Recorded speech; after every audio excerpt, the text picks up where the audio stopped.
إذا أريد مرافقة الطبعة الرابعة لشاب وفكرة منذ انطلاقتها في شهر أبريل. ففي شهر أكتوبر نظمنا دورة تكوينية بوت كامب لدى مؤسسة أوريدو في حاضنة مؤسسة أوريدو ل20 شاب اللي عندهم مشاريع، وتم يعني تعطيرهم واعطائهم نصائح من قبل الخبراء واساتذه جامعيين لتعطير مشاريعهم المستقبليه.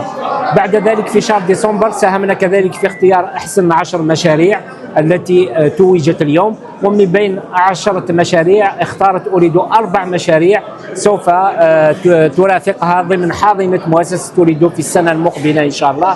هذه المرافقة تكون من حيث التكوين، النصائح، بيزنس بلان، المانجمنت، التسيير إلى غير ذلك، حتى تصبح هذه المشاريع مؤسسة قائمة بحد ذاتها وتكون المرافقة على مستوى حاضنة مؤسسة أوريدو. المعايير التي اختار هي تقريبا المشاريع 10 كلها يعني تستحق يعني المرافقة، ولكن اخترنا 4 مشاريع من مواضيع مختلفة تتعلق خاصة بمنصات رقمية رايحة تسهل يعني الحياة للمواطنين. هناك منصات رقمية، هناك كذلك منصات علمية وجامعية، وهذه تكون مرافقة لهذه المشاريع ال4 ولما لا لمشاريع أخرى في المستقبل.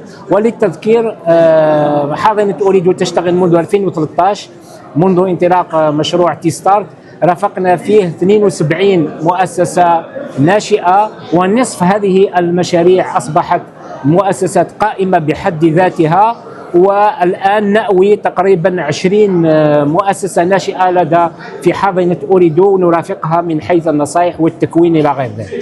شكرا.